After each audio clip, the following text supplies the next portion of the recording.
Welcome to our channel Law Kaksha. Today we are discussing the Indian Penal Code 1860. भारतीय दंड संहिता 1860। पहला प्रश्न हमारे दिमाग में आता है भारतीय दंड संहिता 1860 ये क्या है। आइए देखते हैं क्या है भारतीय दंड संहिता 1860। The IPC is one of the most spectacular and unique penal law codes, include number of crimes, natures, scopes and punishment thereof. IPC 1816 हमें बताता है हमारे क्राइम्स के बारे में, हमारे क्राइम्स के नेचर्स के बारे में, स्कोप्स के बारे में, उनकी पनिशमेंट्स के बारे में। एग्जाम्पल लेते हैं, किसी पर्सन ने कोई एक्ट करा है, क्या वो क्राइम है? क्राइम है तो क्या पनिशेबल क्राइम है, बेलेबल क्राइम है, या उसकी पनिशमेंट क्या है? पनिशमेंट मीन्स कि उसको 1 साल की जेल है या लाइफ टाइम जेल है या डेथ पेनल्टी है। ये सब हमें किससे पता चलता है? IPC 1860 से। थोड़ा IPC से पहले की बात करते हैं, देखते हैं। There was no criminal law in uncivilized society. Everyone was liable to be attacked in his persons and property at any time by anyone.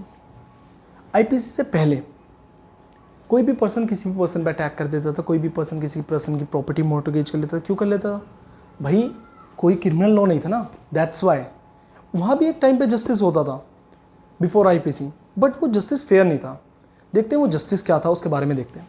A tooth for tooth, an eye for eye, a life for life was the foreigner for the criminal justice. मैंने आपको पहले ही बता दिया भारतीय दंड संहिता से पहले कोई भी क्रिमिनल लॉ नहीं था, तो वहाँ का जस्टिस भी फेयर नहीं था। जस्टिस क्या था? आँख के बदले आँख, जान के बदले जान। अब बात करते हैं कि IPC की शुरुआत कैसे हुई, IPC कैसे कैसे फॉर्म्ड हुआ, क्या कमीशंस आए, क्या उसमें इलेबरेट हुआ, क्या रिवीजन हुआ, कब वो पास हुआ, कब वो इनैक्टमेंट फोर्स में आया। ठीक, देखते हैं। The first law commission was appointed in 1834 with Lord मकाउले। जो हमारा फर्स्ट लॉ कमीशन है वो कब अपॉइंट हुआ? 1834 में। किससे हुआ? Lord Macaulay. The law minister and its chairman Sarvashri McLeod, Anderson and Mallet and other members of commissions. जो मैंने नाम बताए, Anderson, Mallet, chairman, Sarvashri, McLeod, ये सब कौन थे? ये अदर मेंबर्स थे कमीशन के। ठीक, it prepared a draft Indian penal code for India. इन सब ने ही इंडियन पेनल कोड को ड्राफ्ट करा। किसके लिए? इंडिया के लिए। Next slide.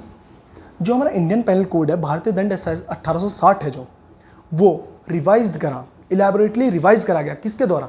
लेजिस्लेटिव काउंसिल के द्वारा। अब लेजिस्लेटिव काउंसिल ने उसे रिवाइज कराया इलेबोरेटली। अब उसे चेक करने के बाद उसे पास करा 1860 में, और वो फोर्स में कब आया? 1862 में। ये दो डेट है, enactment date and enforcement date. ये पॉइंट, ये दोनों dates exam point of view से बहुत इंपॉर्टेंट है। आप अगर इसे अपने आंसर शीट्स में लिखते हैं तो एक टीचर पे एक अच्छा इंप्रेशन पड़ता है, और ये आपको नोन भी होनी चाहिए। IPC पढ़ रहे हैं आप तो। 6 अक्टूबर 1860 इनैक्टमेंट डेट। एनफोर्समेंट डेट क्या है? 1 जनवरी 1862। अब IPC एप्लीकेबल कहाँ था? एप्लीकेबल इंडिया में तो था, जम्मू एंड कश्मीर में नहीं था। कब तक नहीं था और कब अब एप्लीकेबल है या नहीं है, देखते हैं। IPC did not apply in Jammu and Kashmir before 31 अक्टूबर 2019। 31 अक्टूबर 2019 तक एप्लीकेबल नहीं था। क्या एप्लीकेबल नहीं था? IPC एप्लीकेबल नहीं था। कहाँ एप्लीकेबल नहीं था? जम्मू एंड कश्मीर में नहीं था। बट जो अब सिचुएशन है वो चेंज है।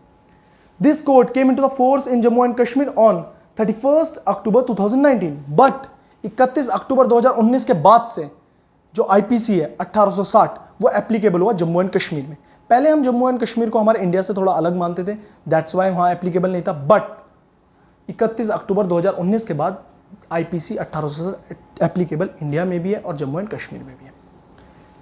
इंडियन पेनल कोड ऑफ 1860 सब divided into 23 chapters and 511 sections. जो हमारा IPC है, भारतीय दंड संहिता 1860 है, वो 23 पार्ट में डिवाइड हो रखी है और 511 सेक्शंस है उसमें। 511 सेक्शंस एंड 23 चैप्टर्स हम नेक्स्ट वीडियो में आपके साथ डिस्कस करेंगे। थैंक्स।